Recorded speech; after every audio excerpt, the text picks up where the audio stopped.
Final account निकालें।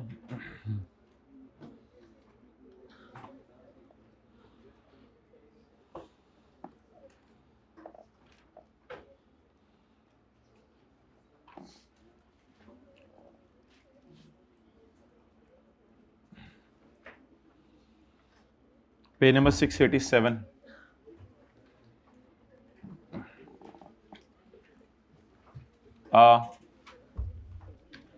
Ravishing Limited is a Sharia compliant listed company.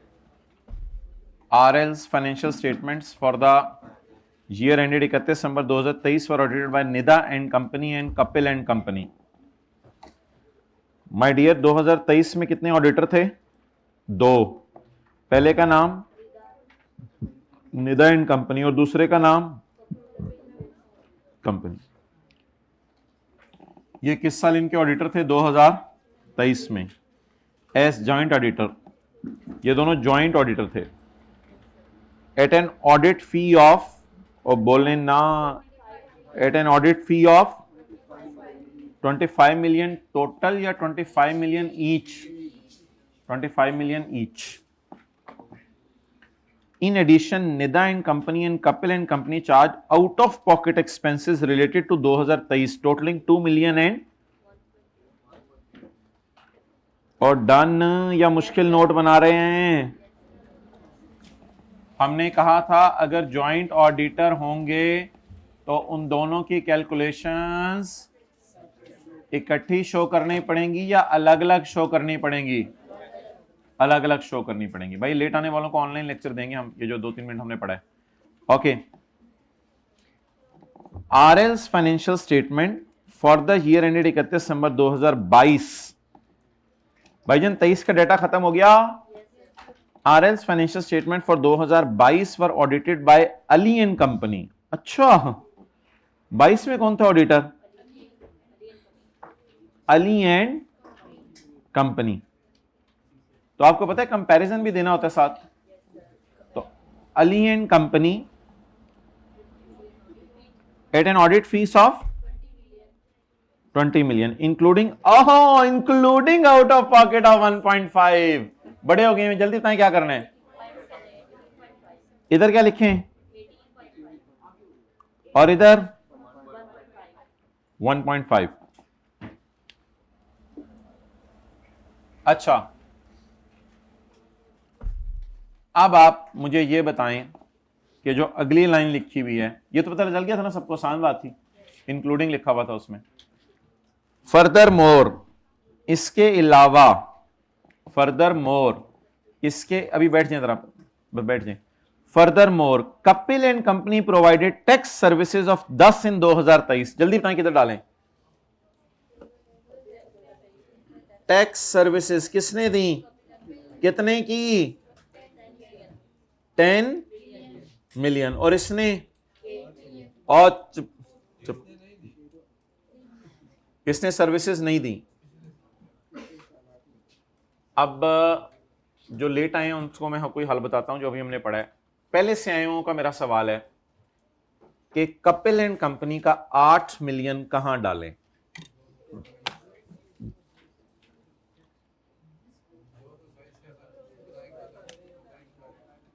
नहीं, इन्होंने तो चेक सर्विसेज नहीं दी, पिछले साल ऑडिटर ही और थे।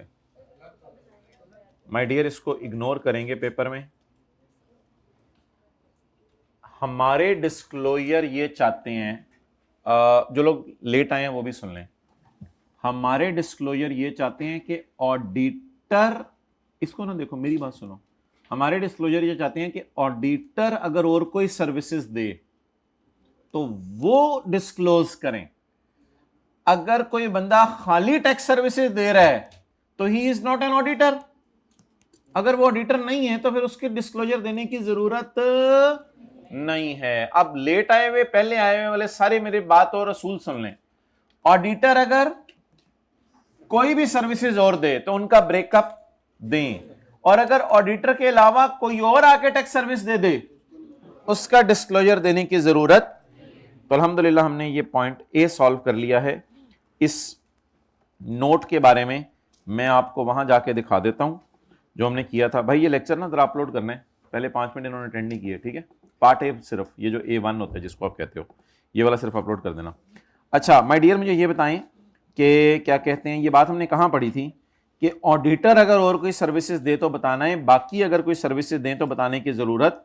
और यार कोई अगर बना भी आता तो कोई मसला नहीं, अल्हम्दुलिल्लाह उसको एक आधा नंबर कट जाना था, बाकी ये वाले सारे नंबर तो उसको मिल ही जाने थे। अच्छा वैसे ये बताएं, जो लोग शुरू से आए थे, सवाल आसान लगा बहुत मुश्किल लगा है? आसान सवाल था। तो मैंने आपको अक्सर कहा भाई डिस्क्लोजर्स के सवाल जो है वो आसान होते हैं, इनके अंदर कोई परेशानी वाली बात नहीं होती। अल्लाह आपका भला करे।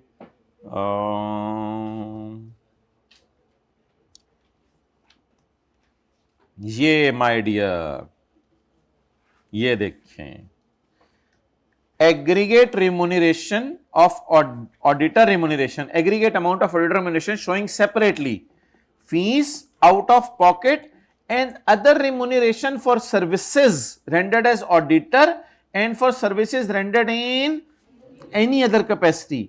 लेकिन सेपरेटली सब किसके लिए शो करने? सिर्फ जो ऑडिट कर रहा हो उसके लिए, जो ऑडिट नहीं कर रहा उसके लिए शो करने की जरूरत।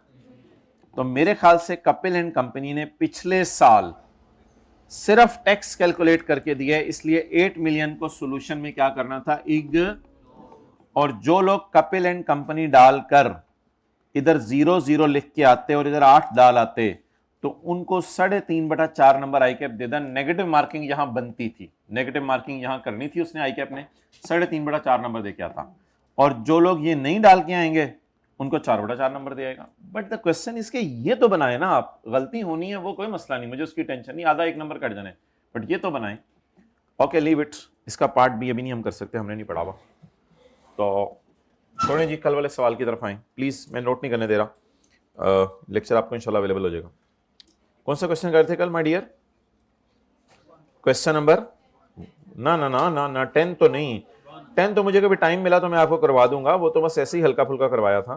क्वेश्चन 1 हमारी जो मेन क्लास चल रही है उस पर रहें।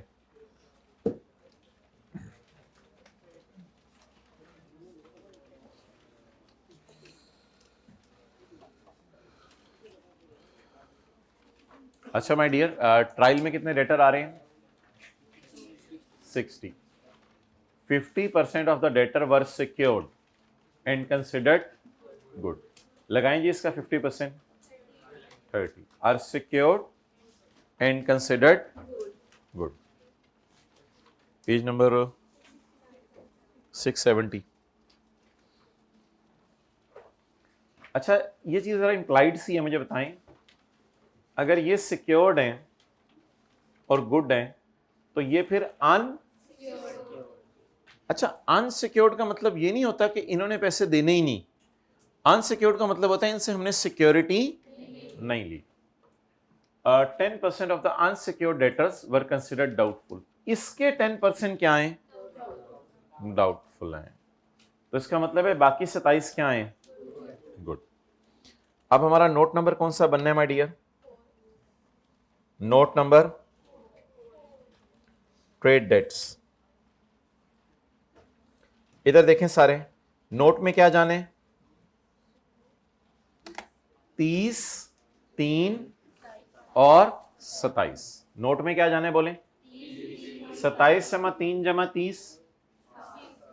ट्रायल में कितना नजर आ रहा है? 60। मैंने भी सॉल्यूशन में कितना लेके जाने?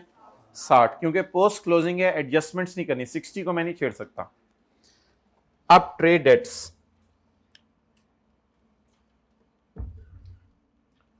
Considered good, considered good.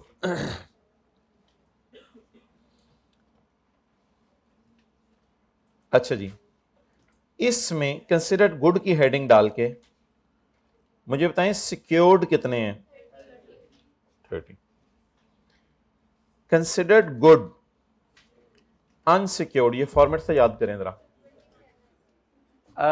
Format ये नहीं है, कंसिडर्ड सिक्योर्ड, कंसिडर्ड सिक्योर्ड करके 2 हेडिंग नहीं देनी, गुड और डाउटफुल। फॉर्मेट क्या है? कंसिडर्ड गुड करके हेडिंग देनी है, सिक्योर्ड और अनसिक्योर्ड। ढूंढें अब जरा, कोई बंदा ढूंढ के दे मुझे considered good secured, considered good secured, considered good 27। इसके बाद अगली हेडिंग दें, कंसिडर्ड डाउटफुल कितने? 3। टोटल अल्हम्दुलिल्लाह नोट बन गया। ये बनवाना था। फॉर्मेट जरा याद करें ज़बानी। कंसिडर्ड गुड, सिक्योर्ड और अच्छा, ये डायग्राम सी बना लेंगे इस डेटा से, कल मसला तो नहीं होगा इस तरह का डेटा पढ़ के डायग्राम बनाने में? बना लेंगे, कोशिश कर लेंगे। इस तरह की डायग्राम बनानी है। और फॉर्मेट बताएं जरा, नया फॉर्मेट है आपके लिए, बोलें। कंसिडर्ड गुड, सिक्योर्ड और कंसिडर्ड डाउटफुल।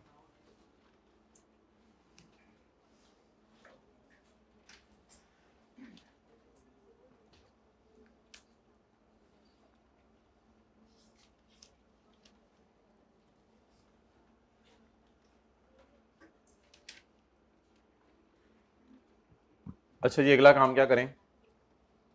अगला काम ये करें,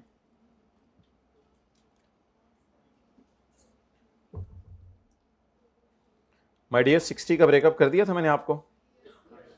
60 का ब्रेकअप कर दिया। अब 60 उठा लिया, 60 उठा लिया। अब मैंने ट्रायल से क्या उठाना है?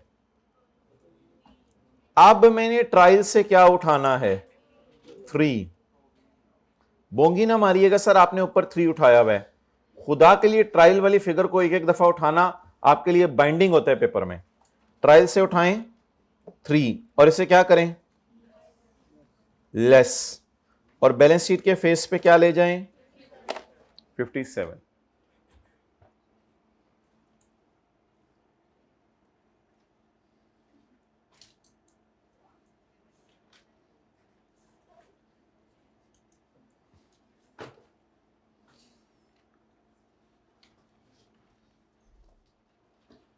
अब मैं 3 बातें करने लगा हूं, तीनों बातें आपने अलग अलग सुननी है।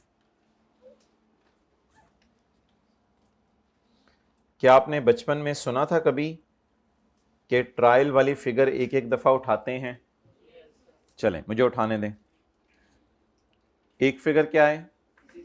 वो डेबिट पे आ रही है। एक फिगर क्या है? वो क्रेडिट पे आ रही है।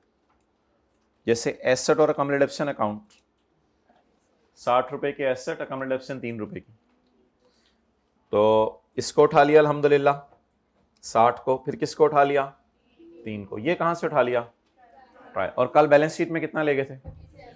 57। अगला काम,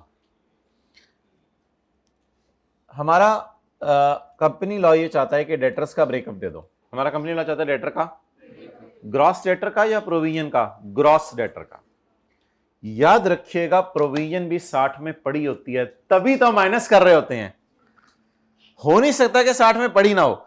बैड डेट रिटर्न ऑफ नहीं पड़े होते इसमें, इस 60 में बैड डेट रिटर्न ऑफ नहीं पड़े होते, लेकिन इस 8 में एक चीज, 60 में एक चीज पड़ी होती है, प्रोविजन पड़ी होती है।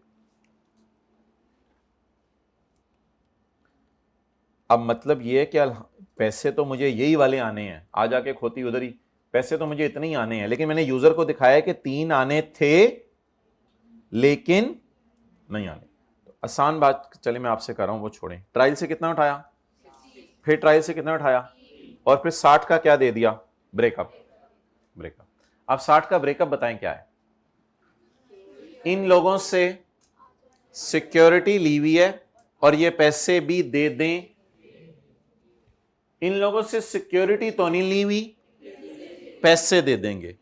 और इन लोगों से सिक्योरिटी नहीं ली हुई, अनसिक्योर्ड मैंने लिखा नहीं, लिखने की जरूरत नहीं। और ये क्या है? डाउटफुल। अनसिक्योर्ड लिखना है, ब्रैकेट में लिखते हैं, वो कोई मसला नहीं, आपकी मर्जी है। अनसिक्योर्ड, सर ये कैसे आप लाइनें लिख रहे हैं? भैया यहां से देखो, unsecured doubtful, unsecured doubtful, unsecured good. Unsecured लिखना कोई मसला नहीं। नोट 4.1 आसान सा है, वो है प्रोविजन की मूवमेंट। प्रोविजन की, मैं आपके समझने के लिए लिख रहा हूं फॉर द ईयर, लेकिन इसको पेपर में नहीं लिखना आपने। प्रोविजन की movement for the year. IAS 12 में बताएं कैसे प्रोविजन का अकाउंट बनाते थे स्टेटमेंट फॉर्म में। Opening provision, add bad debt expense, less, नहीं कभी नहीं बनाया था, मुझे याद है कभी नहीं बनाया था स्टेटमेंट फॉर्म में। Bad debt written off is equal to closing provision. ये क्या बन गया? प्रोविजन का अकाउंट। किस फॉर्म में? चलें इसमें 3 लिखें, कैरी डाउन, फिर बाकी मैं सवाल से ढूंढ लेता हूं।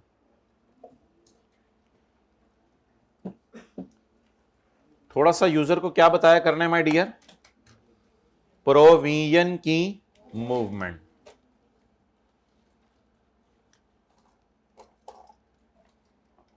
मेरे भाई अगर किसी को याद नहीं है तो ये था ना, provision brought down, bad expense add होता था, रिटर्न ऑफ माइनस होता था और कैरी डाउन निकल आता था।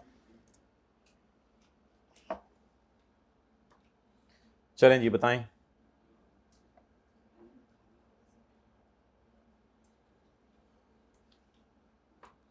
Bad expense for the year कितना है माय डियर? बताएं bad expense for the year कितना है? 1। बेटा return of during the year, opening balancing 0, 3.4।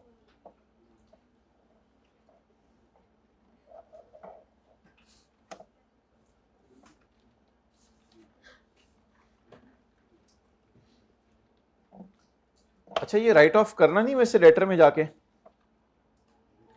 नहीं ये हो चुका है।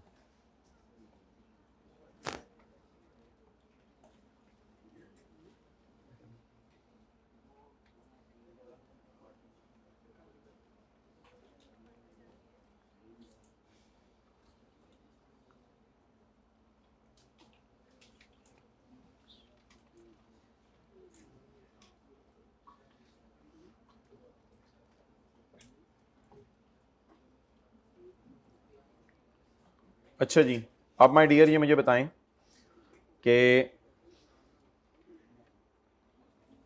असल में ये क्या था? ये था डेटर का कैरी डाउन और ये था, जाके छोटा सा ट्रायल के साथ बना लें, इसको हमने ब्रेकअप कर दिया किसमें? 30, 27 और 3 में। ये बना लें छोटा सा ट्रायल पे जाके। सर आपको कैसे पता है जी सारे गुड कैरेट डाउन्स हैं, एग्जैक्ट हैं, कोई मसला इनमें नहीं है, कोई एरर इनमें नहीं है? Post closing trial.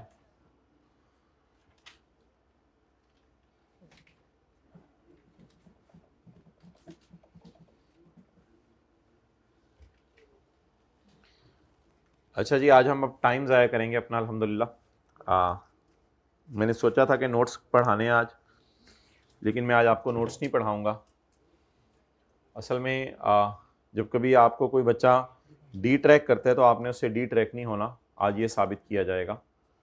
तो बड़े कॉन्फिडेंस से अपनी तैयारी जारी रखें। लेटेस्ट टाइम का आज फाइनल अकाउंट का सवाल करते हैं, घंटा सवा लग जाएगा मुझे पता है, लेकिन सवाल आपने खुद बताने का आसान है या मुश्किल है। इतना आसान सवाल आया था, इतना आसान सवाल आया था कि आपकी सोच है कितना आसान सवाल आई कि आपने गलती से डाल दिया था। ओके, बस होल इसलिए बच्चों को उठे कि हम समझ रहे थे कंसोलिडेशन का सवाल आना है 20 नंबर का, वो फाइनल अकाउंट का सवाल आ गया 20 नंबर का। ओके, और मैं इसमें इसका फिर टेस्ट ये है कि मैं आपसे चीज़ें पूछूंगा आज, मैं नहीं कराऊंगा। अगर मैंने करा दिया तो फिर क्या फ़ायदा होगा सवाल का? मैं आपसे पूछूंगा ये चीज़ें, ये क्या हैं। अच्छा जी, पेज नंबर 688, काउंट लिमिटेड। इस तरह का सवाल तो इस स्टैंड में आना कोई नहीं और मुझे यकीन है, लेकिन ठीक है अब कराते हैं, कोई मसला नहीं। अगले दफ़ा किसी और ही तरह का आना है, लेकिन जाहिर बात है चीज़ों को समझना तो आना चाहिए ना। Count limited is a company listed on Pakistan stock exchange. अच्छा सवाल की रिक्वायरमेंट पढ़ लें भाई, पेज नहीं है ना पुरानी किताबों में, ऐसे ही पंगे ले रहे हो इस वक्त तुम आप मेरे से, हद होती है। हम पागल हो जाते हैं किताब बना बना के, और ये एंड पे आखिर में आईकैप का सोल्यूशन तो नहीं है। आईकैप का सोल्यूशन तो आप देखेंगे तो आपकी चीखें निकलेंगी। वो तो हमने प्रॉपर पूरा वर्किंग कर के किताब के अंदर डालना पड़ता है। वो तो कोई एक सवाल का सोल्यूशन बनाने में पता नहीं कितना टाइम लग जाता है। तो प्रॉपर तरीके से बच्चे कहते हैं क्यों टाइम लगता है, हमें पेपर में 3 घंटे मिलते हैं, आप लोगों को एक सवाल ही इतना सोल्यूशन टाइम लग जाता है। भाई इसलिए कि आप लोगों ने 50% मार्क्स लेने होते हैं और हमने सोल्यूशन इस तरह बनाना होता है कि 100% मार्क्स आए। तो इस वजह से उसके सारे एस्पेक्ट्स, वर्किंग, सारी चीज़ें कवर करनी होती हैं। ये पूरे सोल्यूशन में ओरिजिनल रॉन्ग रेक्टिफाइंग एंट्रीज हुई हुई हैं, सब हुआ हुआ है समझाने के लिए। तो आई कैप का सोल्यूशन तो देख के आपको समझ नहीं आएगा, वो तो 1-1.5 सफ़े पे फारिग कर देता है। Okay,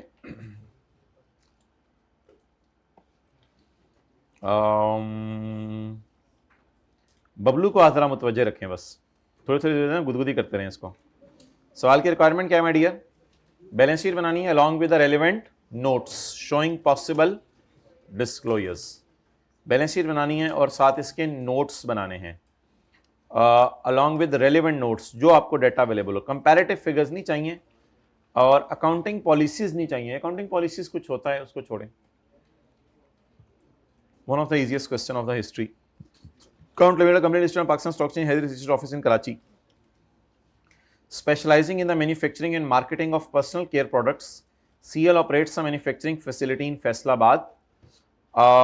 This plant has a production capacity of 20,000 kilo, of which 75% is currently utilized. यहाँ तक हाथ खड़ा करके बताएं कोई बच्चा कि कितने नोट अभी तक आपके जहन में आए जो बनाने हैं। हाथ खड़ा करके। Well done. आप हाथ छोड़ दें। अब 2 नोट्स, एक्सेलेंट। ये अब आप लोगों से मैंने पूछना सारा।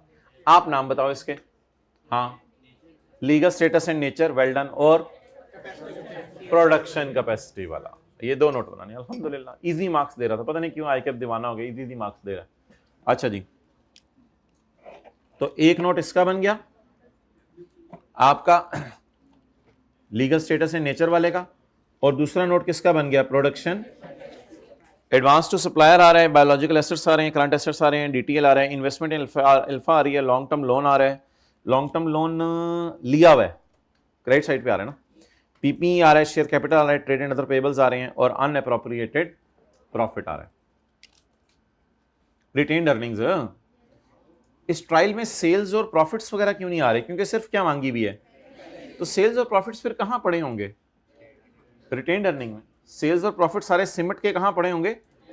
क्योंकि बैलेंस शीट तो टैली है ना, तो जिस ट्रायल के अंदर सेल्स एक्सपेंसेस ना नजर आ रहे हों तो वो छुप के कहां पड़े होते हैं? रिटेन्ड अर्निंग्स में। Advance to supplier represent an advance paid for the purchase of machinery. आपने मशीनरी इंपोर्ट करनी थी, उसके लिए आपने एडवांस पे किया। टू बी इंपोर्टेड, इंपोर्ट करनी थी, उसके लिए आपने एडवांस पे किया। Total price of machine is 3 million $, F कौन से होंगे पता नहीं, फ्रांस के डॉलर, कहाँ के डॉलर, जो होंगे किसी के डॉलर। तो $, 3 million, of which 60% was paid in advance on 1 October 23। 1 October 23 को कितने पेमेंट की my dear? 60%। The machine was received on 1 March 2024। Machine कब रिसीव हुई? अल्लाह का शुक्र है हमारे साल होगी, मशीन की भी एंट्री करेंगे। And the balance was settled on 15 July. और बकाया पैसे कब सेटल हुए? अगले साल। Depreciation on machine is charge at annual rate of 20%। Following exchange rates are available. No entries have been made in respect of above information. ऊपर वाले सारे डेटे की एंट्रीज नहीं की आफ्टर 1 अक्टूबर 23। 1 अक्टूबर 23 के बाद अकाउंटेंट कोई भी एंट्री नहीं कर सका। चलें जी, बिस्मिल्लाहिर्रहमानिर्रहीम। वर्किंग नंबर 1, पहला सफा बैलेंस शीट के लिए छोड़ दें, दूसरा तीसरा सफा नोट्स के लिए छोड़ दें, चौथे सफे से शुरू करें। वर्किंग नंबर 1, ओरिजिनल एंट्रीज बताएं my dear. Original entries, advance debit. My dear मुझे बताएं कितना एडवांस दिया है? 60%। तो मैंने एक काम आपको कहा था इस टॉपिक में कर लिया करें, मैंने एक काम इस टॉपिक में आपको कहा था कर लिया करें कि शुरू ही सवाल करने से पहले ना 3 × 60% और 3 × कितने लोगों को याद है मैंने कहा था ये सवाल शुरू करने से पहले काम कर लिया करें? बोलें 1.2। ये सवाल शुरू करने से पहले साइड पे कर लिया करें। इसको वर्किंग 1.1 कह दीजिएगा, जो मर्जी नाम दे दीजिएगा। चलें माय डियर, एडवांस कितना पे किया? 1.8। स्पॉट रेट, यार अब मैं तो नहीं बार बार दिखाऊंगा ना, रेट आपको दिए हुए नीचे। 60 बोलें 108, ये ओरिजिनल एंट्रीज कर रहा हूं मैं जी। माय डियर, प्लांट कब आया? 1 मार्च को। बोलें बोलें बोलें बोलें। PP debit. मैं पेबल क्यों कर रहा हूं क्रेडिट? ओके चलें जी, बताएं my dear.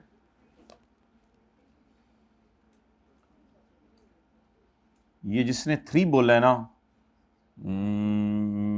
I will give punishment please. यकम मार्च को क्या रेट है? 68।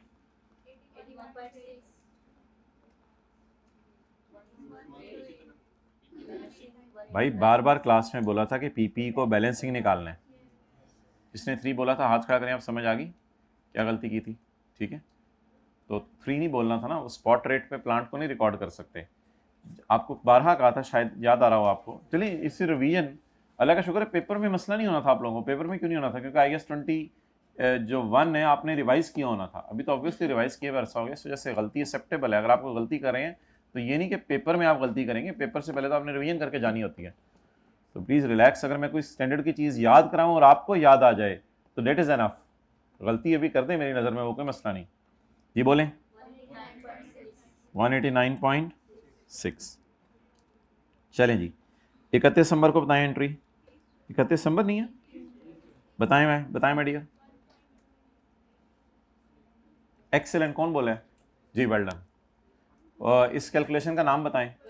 वर्सेस वाली। मैं आज की क्लास में अल्हम्दुलिल्लाह एक चीज़ भी आपको नहीं करानी, सारी आपसे पूछनी है, ताकि मुझे पता चले कि मिलजुल के फाइनल अकाउंट का सवाल पेपर में हो सकता है या नहीं। इट मीन्स कि भाई अगर 1-2 भी बच्चा क्लास में करा रहा है तो फिर सबके पास नॉलेज है ना थोड़ा थोड़ा।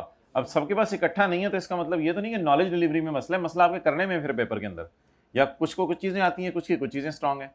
हाँ, कोई ऐसी चीज़ पूरी क्लास को ना आती हुई तो वो फिर हम देखेंगे उसमें क्या डेफिशिएंसी रहेगी थी। शायद मेरे पढ़ाने में डेफिशिएंसी रहेगी थी, आपके समझने में, उस पर फिर डिस्कशन कर लेंगे। जो कोई ऐसी चीज़ हुई वो मुझे बता दीजिएगा। हाँ जी, वर्सेस वाली कैलकुलेशन 30 जून 2024। 1.2 को किस पे लेके जाने? और बोलो 80 के ऊपर।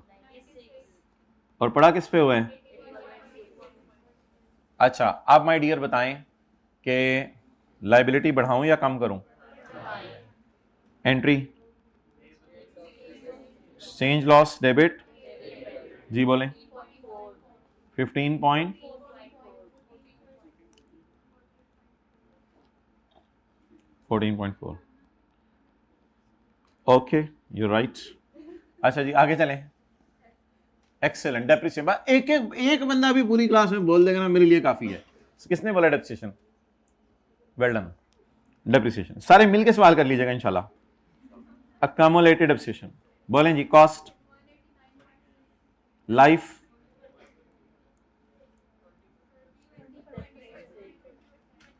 नंबर ऑफ मंथ्स,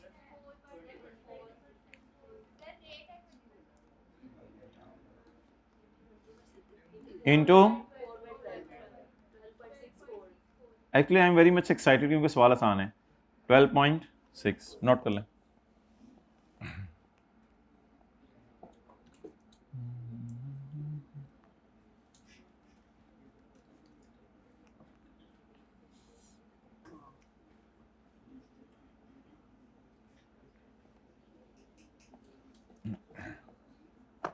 ओके चलिए मैं डियर इधर देखें आप।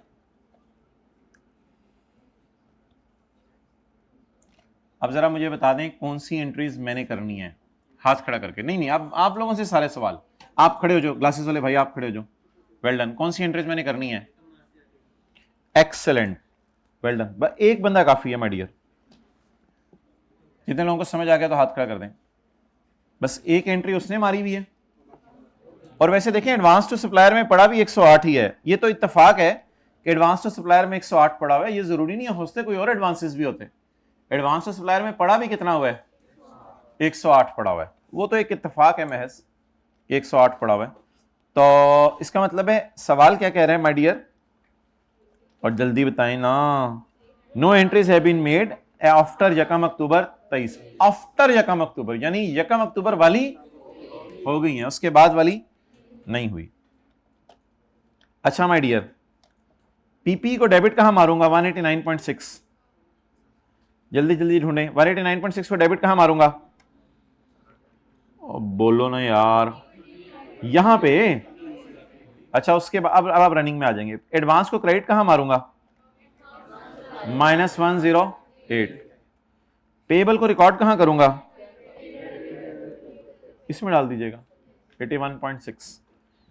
और लॉस को कहां बुक करूंगा?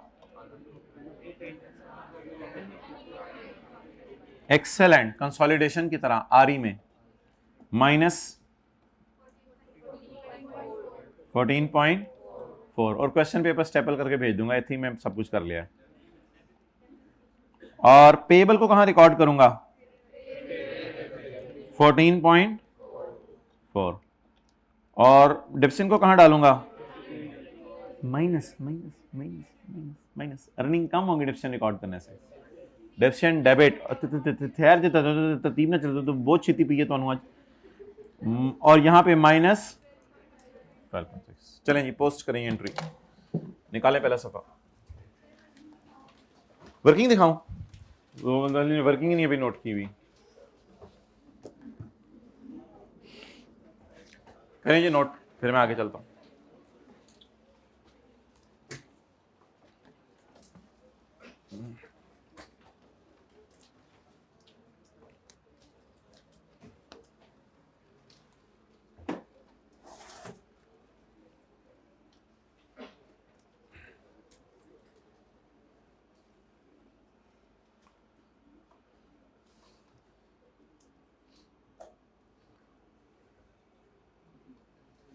ओके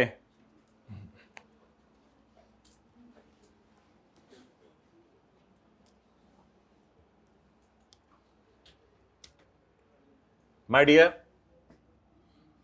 कंपनी का नाम कम गिन्ना बोल देना, गिन्ना। Count limited, statement of financial position as on June 30 24। भाई मिल मिला के करें ना, आप लोगों को पूरे 100 नंबर आ जाए। मुझे लगता है ये मिल मिला के ना, अभी किसी ने जून 30 भी याद कराया, जून 30 2024। अच्छा अभी आप थोड़ा रिलैक्स हो जाएं और कल जो काम किया था नजर मार लें। ये हमारे एसेट्स हैं। अल्लाह का शुक्र है आज मुझे अभी तक कोई क्लबिंग नजर नहीं आ रही। क्लबिंग नजर, हाँ हो सकता था advances, deposits, pre payments and other receivables, but वो कोई है ही नहीं। तो बस एडवांस तो सप्लायर मैं खाली लिख दूंगा। इन सारी चीज़ों को किसी के साथ क्लब नहीं करना। करंट एसेट्स अब उसने खुद ही दे दिए हैं, हालांकि इसको स्टॉक, कैश एंड बैंक और वो देना चाहिए था, बट अब उसने दे दिए। मैं क्या करूं? करंट एसेट्स उसने खुद दे दिए हैं। ट्रेड एंड अदर पेबल्स में हाँ कोई अदर पेबल्स हुए डालते जाएंगे इंशाल्लाह, उसके अंदर कोई मसला नहीं। तो बिस्मिल्लाहिर्रहमानिर्रहीम शुरू करें जी। ओके अच्छा बोले भाई, नॉन करंट एसेट्स नहीं, पहले लिखें एसेट्स। अच्छा मुझे पूरा बना लेने दीजिएगा कल वाली तरतीब पे। नॉन करंट एसेट्स बोलें जी, प्रॉपर्टी प्लांट एंड बायोलॉजिकल, और एक इन्वेस्टमेंट्स भी आ रही हैं। सर बाद में जाके पता चला ये करंट में है तो काट के करंट में डाल दीजिएगा नीचे, उसमें क्या मसला है, हद होती है जी। नॉन करंट एसेट्स और कोई है नजर हमारे? नहीं। इसके बाद क्या लिखें? Current assets. यार ये अजीब है, अब करंट एसेट बस नीचे ब्रेकअप ही नहीं दिया, क्या करें? चले अगली हेडिंग डालें। नहीं एक दो लाइन इधर भी छोड़ दें, एक दो लाइन इधर भी छोड़ दें, वो तो हम छोड़ा करेंगे लाइनें, क्योंकि आपको पता है हमारे सवालों में पता नहीं वहाँ से चीज़ें आती हैं। एडवांस टू सप्लायर को फिर करंट एसेट्स में डाल दें या एडवांसेस, वैसे करंट एसेट्स में ही आना चाहिए, लेकिन आपको पता है ये अकाउंट वैसे कैंसिल ही हो जाना है, ये अकाउंट कैंसिल ही हो जाना है, क्योंकि वो एक एंट्री अभी हमने देखी है। लेकिन खैर लिख लें करंट एसेट्स में, advances, deposits, prepayments, other receivables में, इक्विटी में equity, share authorise share capital. Authorise share capital भी सवाल में दिया हुआ है, ठीक है, फॉर्मेट में डाल दें। ऑथोराइज्ड शेयर कैपिटल छोड़े पर ही नहीं वो अदर इंफॉर्मेशन से मत उठाएं, अभी हम वहां तक पहुंचे नहीं, बस फॉर्मेट बनाएं। जाहिर बात है यार, पेपर में आपने रीडिंग टाइम में एक बार पढ़ लिया होगा, मैंने पूरा सवाल नहीं पढ़ा। अच्छा, इसके बाद इसको डबल अंडरलाइन लगा के क्लोज कर देंगे क्योंकि ये कहीं यूज। इसके बाद हमारा शेयर कैपिटल इशूड वाला, शेयर प्रीमियम है सवाल में। आप लोग एक लाइन छोड़ दें, मैं नहीं छोड़ा, आप लोग एक लाइन छोड़ दें, मैं नहीं छोड़ा, क्योंकि मैंने घर से देखा हुआ है कि कोई शेयर प्रीमियम की एडजस्टमेंट नहीं है। अकामुलेटेड प्रॉफिट्स का मतलब क्या है? रिटेन्ड अर्निंग्स, ठीक है। इसके बाद अगर आपने रिवैल्यूएशन सरप्लस और fair value reserve in OCI की कोई लाइन छोड़नी है छोड़ दीजिएगा, वरना अदर इन्फॉर्मेशन आपने एक दफा पढ़ी होगी, वो कोई मसला नहीं। लाइनें छोड़ने का कोई मसला नहीं, दो दो तीन तीन लाइनें छोड़े, बैलेंस शीट 200 पे बनाए, आई कैप मना नहीं करेगा आपको, तो लाइनें छोड़ने की टेंशन नहीं, जितनी मर्जी लाइनें छोड़िएगा। मैंने असल में उधर नोट बनाने इस वजह से मैं ऐसा कर रहा हूँ। Non current liabilities, non current liabilities जी, नॉन करंट लाइबिलिटीज में आ रहा है long term loan, long term loan, और डेफर्ड टैक्स भी तो आ रहा है। वो नॉन करंट में जाना है, करंट में जाना है? Non current liabilities. आगे जी, करंट लायबिलिटीज। अच्छा, इधर आता है current portion of lease, current portion of loan, फिर आता है ट्रेड एंड अदर पेएबल्स। कल की क्लास ली थी। फिर तीन चीजें आती हैं, इंटरेस्ट, डिविडेंड और प्रोविजन फॉर टैक्सेशन। लेकिन फिलहाल सवाल में क्या है? Trade and other payables.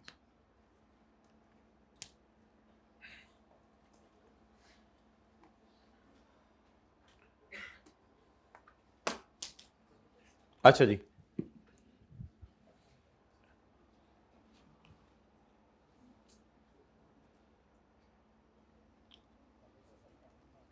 कल हम एंड पे सारे ट्रायल को उठा के यहां लाए थे। आज हम अभी शुरू से ही बेशक ले आते हैं, क्योंकि साथ साथ सवाल में क्या करनी है? ऐड। और कल वाले सवाल में एडजस्टमेंट्स नहीं थी क्योंकि ट्रायल में कोई गलती नहीं थी। अच्छा जी, एडवांस टू सप्लायर 108, ओके। आगे बायोलॉजिकल एसेट्स 106, आगे 270, आगे डेफर्ड टैक्स लायबिलिटी 67, 100। यार इसकी ना एक प्रॉपर वर्किंग करेंगे। अगर 100 लिख भी दिया ना मैंने, तो ऐसे में काट दूंगा, तो लिख लें, मैं बाद में काट दूंगा। आगे चलें, लॉन्ग टर्म लोन, आगे पीपी 7, हाँ जी,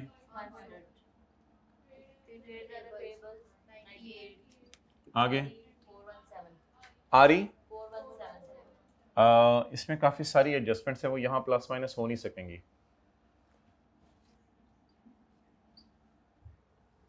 इसमें काफी सारी एडजस्टमेंट्स हैं, वो यहां आ नहीं सकेंगी, तो इसको इधर लिख लें। अकमुलेटेड प्रॉफिट्स अनएडजस्टेड कितनी है?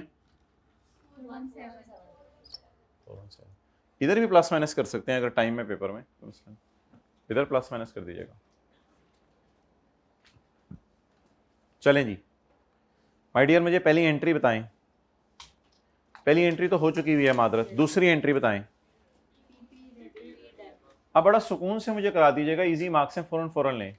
पीपी कितने से?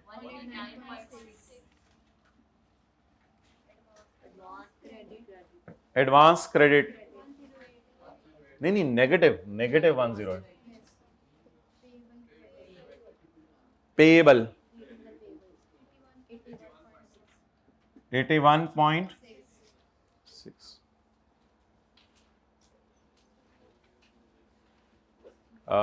जिन लोगों ने मिस किया है वो देखें, इन्होंने मुझे एंट्री कराई है PP debit, advance credit, payable credit. अगली एंट्री बताएं। एक्सचेंज लॉस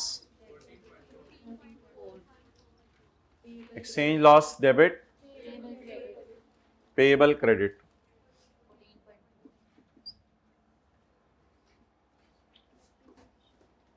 आगे चलें। नहीं, प्रॉफिट कम होंगे ना। डेप्रिसिएशन डेबिट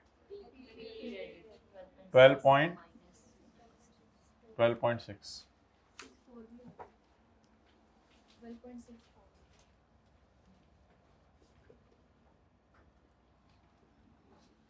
मेरे ख्याल से अच्छे खासे एडजस्टमेंट सवाल के इसी एडजस्टमेंट में छुपे हुए थे, जो सबसे इजी मार्क्स थे, क्योंकि इसमें सोचना नहीं कुछ पढ़ना था कि रॉन्ग रेक्टिफाइंग क्या है।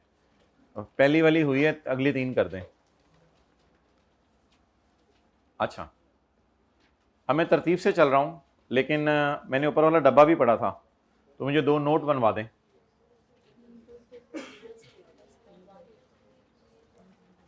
पहले हेडिंग बताएं क्या देंगे।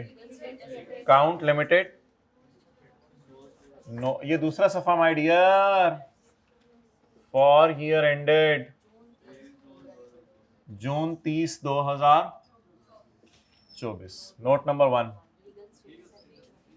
Legal status and nature of business.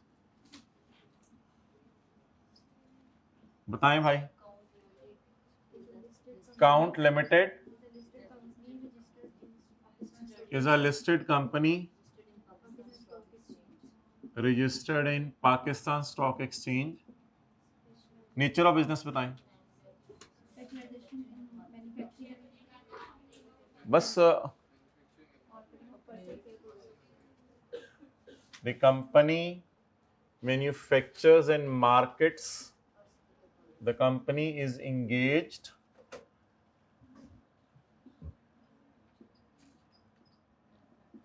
in manufacturing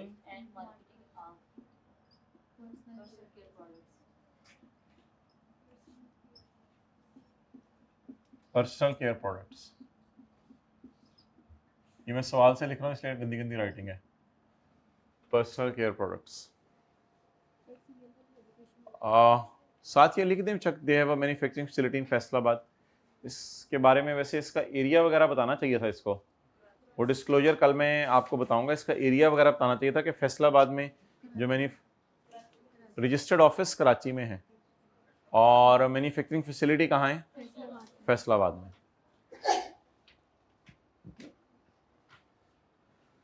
जी,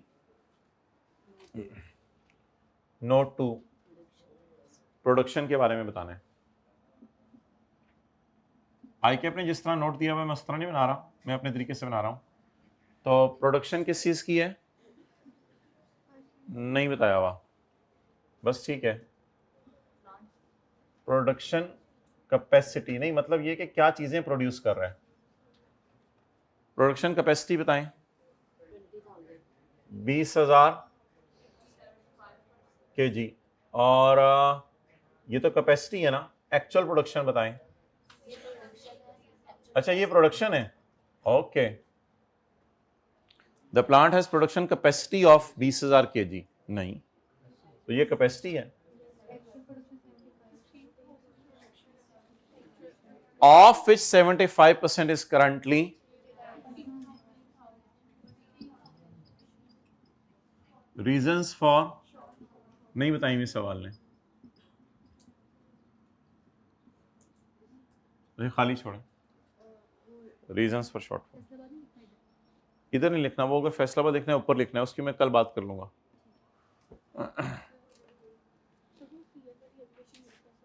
नहीं, सीएल नहीं यूज कर सकते यहाँ पे, नेवर, पूरा लिखना है। फॉर द ईयर एंडेड भी पूरा लिखना है।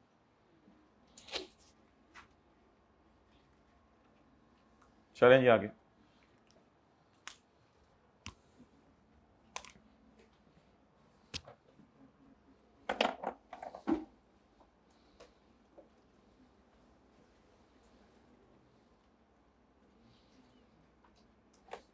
इन नवंबर 2023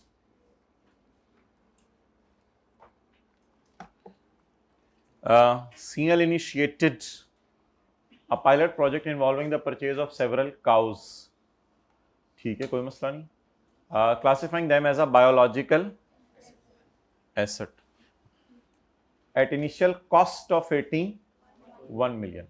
उनकी कॉस्ट कितनी है, कितने की खरीदी है माय डियर बताएं? 81 मिलियन। आगे, और क्लासिफाई इनको कहां कर दिया है? फीडिंग कॉस्ट कितनी है? 13 मिलियन। इसको कहां जाने होता है वैसे? एक्सपेंसेस में चारा, एंड अदर फॉर्म के जो खर्चे हुए हैं वो 12। इनको इन्होंने भी कहां जाना होता है? P&L में। वर ऑल्सो कैपी, ऑल्सो का क्या मतलब है? नहीं नहीं भाई, मैंने आज सब कुछ आपसे पूछना है, हाथ खड़ा करके कोई बताए मेरे पे, हाथ खड़ा। 81 भी कैपिटलाइज हुआ है? नहीं नहीं, 81 में शामिल नहीं है। हाँ, 81 भी कैपिटलाइज हुआ है और ये दोनों भी कैपिटलाइज हुए हैं। ये नहीं लिखा हुआ feeding cost of 13 and other farm related expenses of 12 are included in above 81 were also capitalise. तो फिर और क्या कैपिटलाइज हुआ होगा? 81। जरा कैलकुलेटर पकड़े, 81 प्लस 13 प्लस 12 106। तो थोड़ा सा ना जरा ट्रायल पे भी नजर रखनी होती है। तो अब बता दें टोटल कितना कैपिटलाइज हो गया?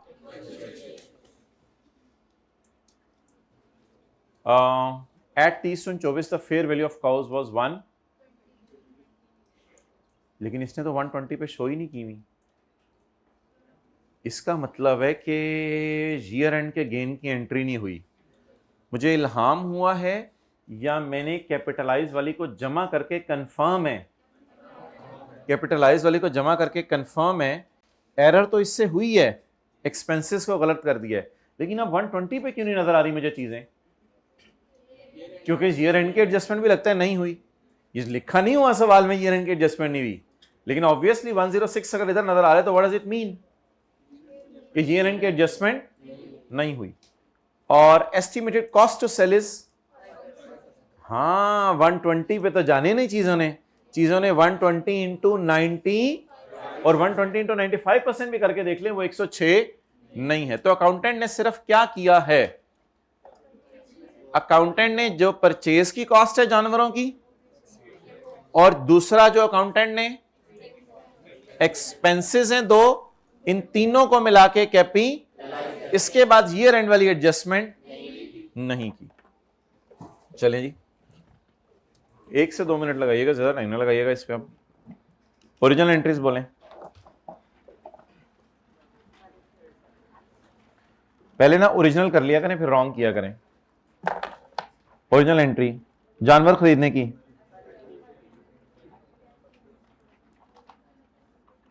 एक मिनट ऊपर देखिएगा सारे, अगर फिर आपको मेरे से इख्तलाफ हुआ तो बताइएगा।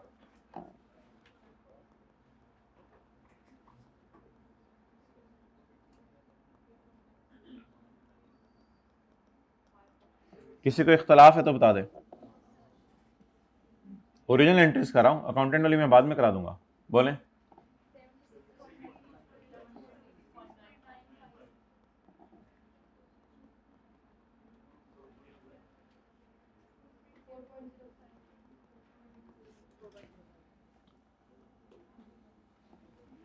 माय डियर, किसी को पता है ये 81 क्या है?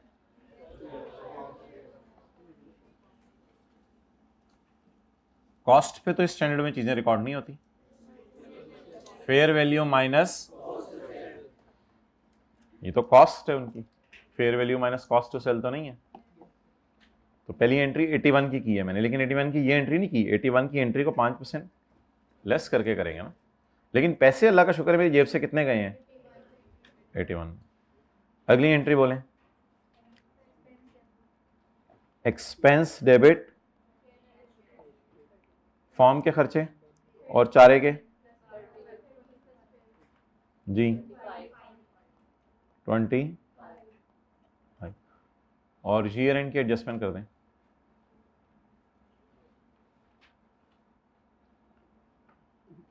ईयर एंड 1 इंटू 90, आगे क्या लिखूं?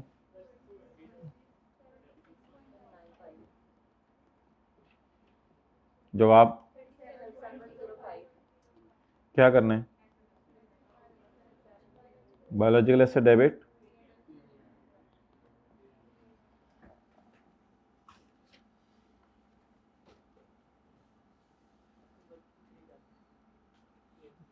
Working number 3।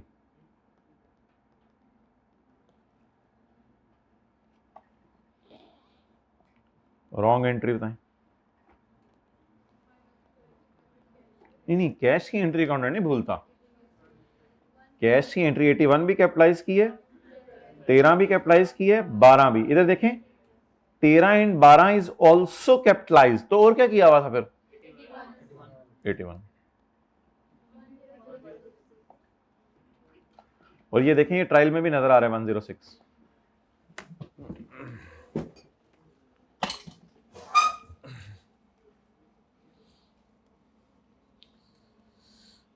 रेक्टिफिकेशन कर लें।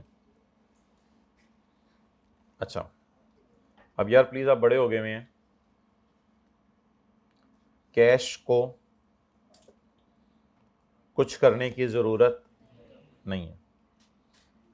इधर देखें सारे ऊपर, खर्चा बुक होना चाहिए था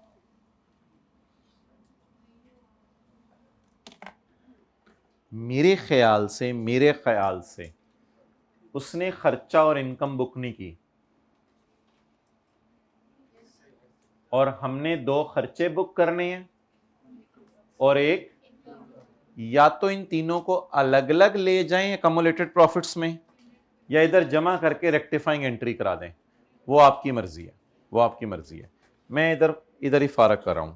मुझे कोई अच्छा सा बच्चा बता दे, खर्चा रिकॉर्ड हो रहा हो और खुशी आ रही हो, तो क्या बच जाती है? खुशी। लिखें कैलकुलेटर पे, +37.05 माइनस 8।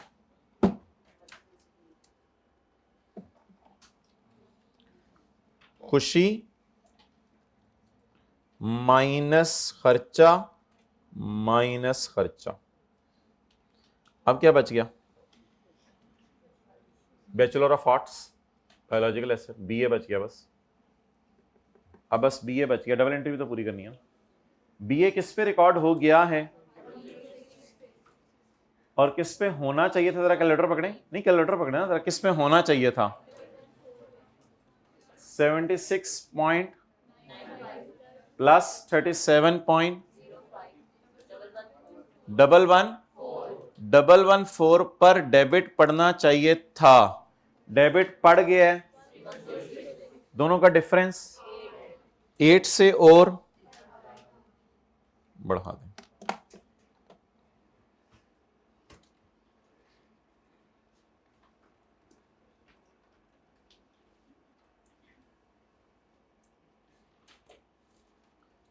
ये कैसे पता चला कि ईयर एंड गेन की एंट्री नहीं हुई? क्योंकि मैंने अभी नजर मारी है, ट्रायल में जानवर 114 पे नहीं आ रहे, ट्रायल में जानवर किस पे आ रहे हैं? 100 और 106 क्या था? वो इन तीनों का टोटल था, इसलिए ईयर एंड गेन की एंट्री नहीं हुई थी। और कैश की एंट्री अकाउंटेंट हमेशा करता है। करें जी। प्लस वर्किंग नंबर 3, वरना एग्जामिनर को कहां से पता चलना है? ऊपर भी वर्किंग नंबर बतानी थी, माजरत मैंने बताया नहीं। एडजस्टमेंट इन वर्किंग नंबर 3, नहीं +8, biological asset debit and P&L credit.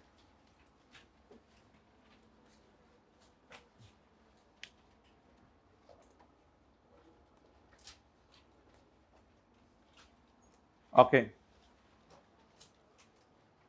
आगे चलें।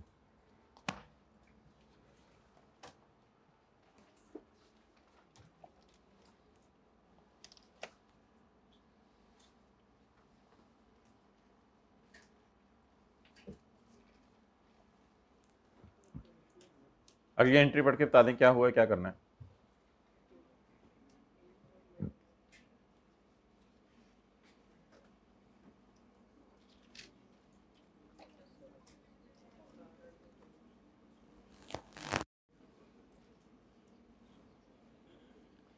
कोई लफ्ज बोलें।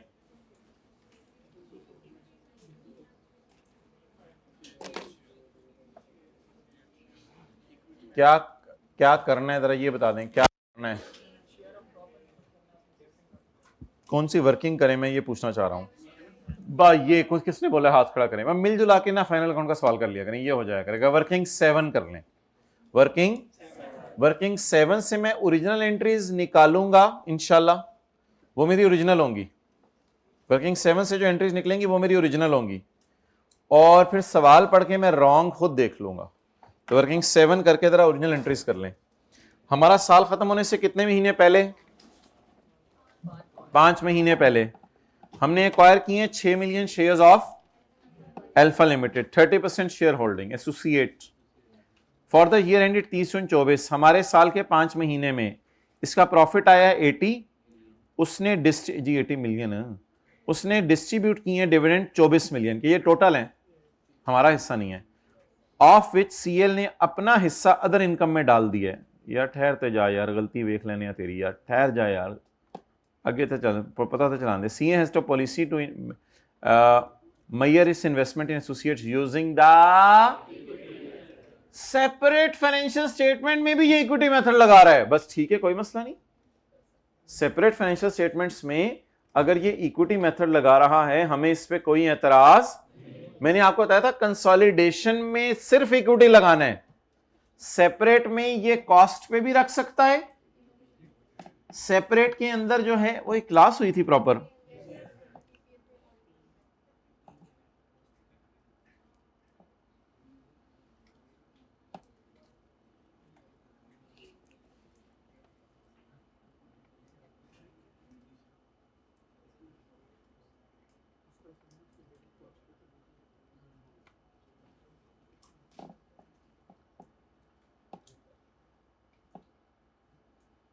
ये क्लास हुई थी हैंडरिटन पेज 4, और उसमें हमने पढ़ा था कि सेपरेट फाइनेंशियल स्टेटमेंट में कॉस्ट पे भी रख सकते हैं, IFRS 9 पे भी रख सकते हैं, और तो ये सेपरेट फाइनेंशियल स्टेटमेंट में इसने किस पे रखने का सोचा हुआ है, क्या पॉलिसी है, तो कौन सी वर्किंग करें, वर्किंग नंबर 7।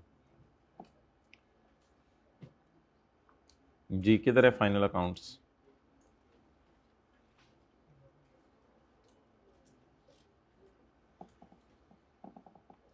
हाँ जी,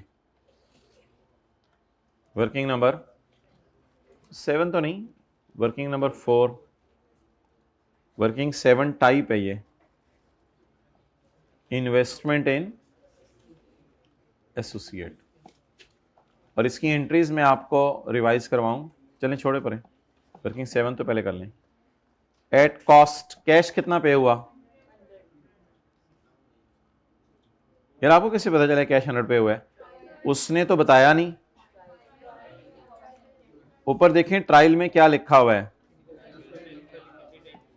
ट्रायल में ये लिखा हुआ है कि ये इन्वेस्टमेंट्स किस पे पड़ी हुई हैं, कॉस्ट पे। यानी 1 फरवरी को मैंने जर्मन किंग को कितने पैसे दिए हैं, 100।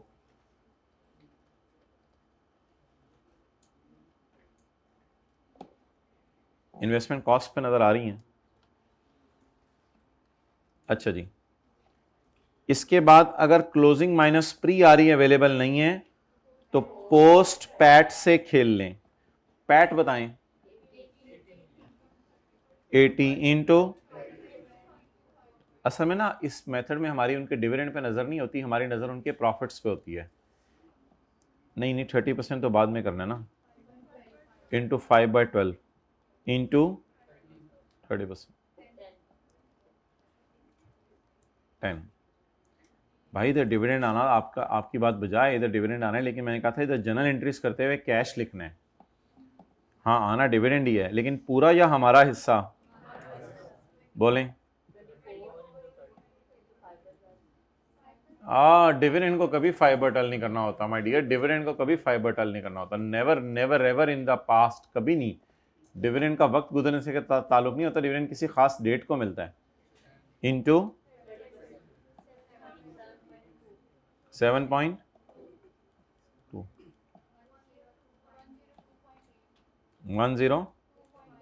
10 2.8। चलिए जी, original wrong rectifying. Original entries मैं आपको रिवाइज करा देता हूँ, फिर रॉन्ग रेक्टिफाइंग की तरफ चलते हैं।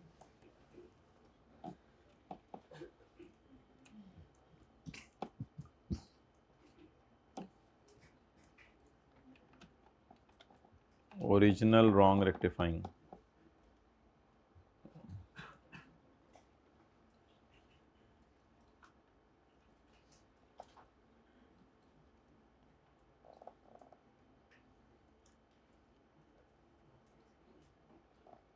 ये देखें जी, इन सेपरेट फाइनेंशियल स्टेटमेंट अगर आपने इक्विटी मेथड फॉलो करना है तो आप ये एंट्रीज करेंगे, investment debit cash credit, investment debit P&L credit, और डिविडेंड की entry cash debit dividend income credit नहीं करेंगे, क्योंकि अब आप बड़े हो गए, डिविडेंड पे नजर ना रखें, उसके प्रॉफिट में नजर रखें। हाँ, कॉस्ट मेथड में डिविडेंड इनकम रिकॉर्ड होती थी P&L में, लेकिन इस मेथड में डिविडेंड पे नजर रखें या उसके प्रॉफिट्स पे नजर रखें। ये मत देखें उसने कितना बांटा, ये देखें कितना बना। ये 3 एंट्रीज कर लें, investment debit cash credit, investment debit P&L credit, cash debit investment credit. जी, इन्वेस्टमेंट डेबिट,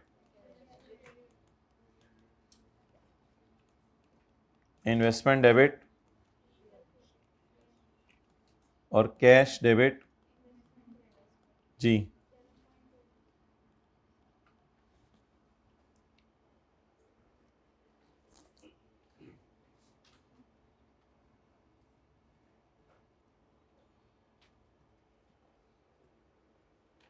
अच्छा जी, आप देखें उसने क्या एंट्रीज की, जरा अब कोई बच्चा बताए मुझे उसने क्या एंट्रीज की। हाथ खड़ा करके मुझे सवाल निकाल लेने दें।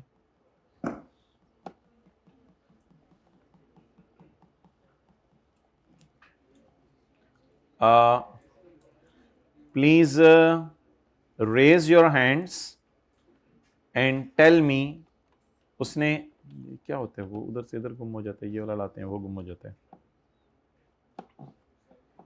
जी, हाथ खड़ा करके, हाथ खड़ा, जी बताएं आप। इनको ट्रायल देख के पता चला है कि उसने इन्वेस्टमेंट डेबिट कैश क्रेडिट 100 वाली एंट्री कर ली हुई है। वेल डन, आगे चलें, अगली entry cash debit dividend income credit भी इसने एंट्री कर ली हुई है। बस इसने ये 2 एंट्रीज की हैं, एक इन्वेस्टमेंट डेबिट कैश क्रेडिट। इनको ट्रायल देख के पता चला, आपने पहली दफा FAR 2 पढ़ी है जी, पहली दफा, तो अब देख लें, बस पहली दफा पढ़ के इंशाल्लाह अब मिलजुला के फाइनल, मिलजुला के नहीं, अगर इनको पता सबको पता चल सकता है। तो ट्रायल देख के क्या पता चला, investment debit cash credit entry ये रॉन्ग तो नहीं होती, ये डन बाय अकाउंटेंट होती है, मतलब ये एंट्री तो सही की है ना, इन्वेस्टमेंट डेबिट कैश क्रेडिट और cash debit dividend income credit. Profit पे उसने नजर नहीं रखी शायद, मुझे ये लग रहा है वैसे कि वो कॉस्ट मॉडल यूज कर रहा है, मुझे ये लग रहा है कि वो कॉस्ट मॉडल यूज कर रहा है। यहां अगर आप नजर मारें तो कॉस्ट मॉडल में बस यही होते हैं, इन्वेस्टमेंट रिकॉर्ड होती है कॉस्ट पे और डिविडेंड इनकम P&L में चली जाती है, तो वो कॉस्ट मॉडल यूज कर रहा है। कैश डेबिट P&L क्रेडिट कितने से, डिविडेंड इनकम P&L में ले गया ना, अब डिविडेंड इनकम का लफ्ज तो नहीं लिखना, P&L काफी है। अच्छा, अब तीनों की अलग अलग करेंगे तो भी ठीक है, मैं वैसे तीनों की ना इकट्ठी करने लगा हूं, तीनों की इकट्ठी करने लगा हूं। इकट्ठी करने का तरीका देखें, कैश को मत छेड़ें, ठीक है माय डियर। अब P&L को पकड़ें, 10 की खुशी आनी थी, 7.2 की खुशी आई, की खुशी और बुक कर लें। इन्वेस्टमेंट में स्काई ब्लू, इन्वेस्टमेंट में 100 चला गया, जरा नेट करें तीनों, 100 चला गया, जाना कितना चाहिए था, 100 चला गया, जाना कितना चाहिए था, 102 पॉइंट, और चला कितना गया 100, कितना और ले जाएं ओवरऑल रेक्टिफाइंग एंट्री कर दिया करें, खैर है, लेकिन नीचे ना फिर एग्जामिनर को शो कर दिया करें कि कैसे 10 वर्सेस 7.2 इज इक्वल टू 2.8 और इन्वेस्टमेंट की हेडिंग देके 100 प्लस 10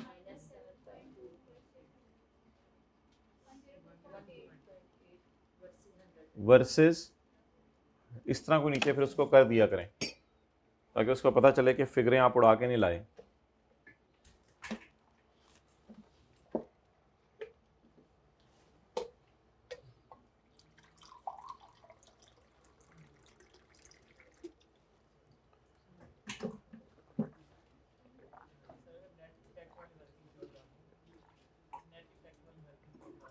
हाँ ठीक है, कोई मसला नहीं। Okay, investment debit and P&L credit. Investment debit कितने से? इन्वेस्टमेंट डेबिट वर्किंग नंबर वो खुद ही लिख लीजिएगा, और P&L adjustment in working number 4 plus 2.8 plus 2.8। Trial के फिगर्स में कौन सी एडजस्टमेंट पोस्ट करते हैं? रेक्टिफाइंग। जिन्होंने कल पार्ट बी लिया था उनसे बात हो रही है। आज किसी में हौसला हिम्मत जज्बा हुआ और वो मन चला हुआ तो IFRS 310 के MCQs के लिए आपको 2:45 पे मैसेज आ जाएगा कि बेसमेंट से या फर्स्ट फ्लोर से ग्राउंड फ्लोर पे तशरीफ ले आए, और जो हुआ ही ग्राउंड फ्लोर पे वो बाहर निकल जाए सड़क पे। अच्छा जी, 1 मिनट दे रहा हूं मैं रेक्टिफाइंग एंट्री करने के लिए पॉइंट 4 की। 1 मिनट से ज्यादा टाइम ना लीजिएगा।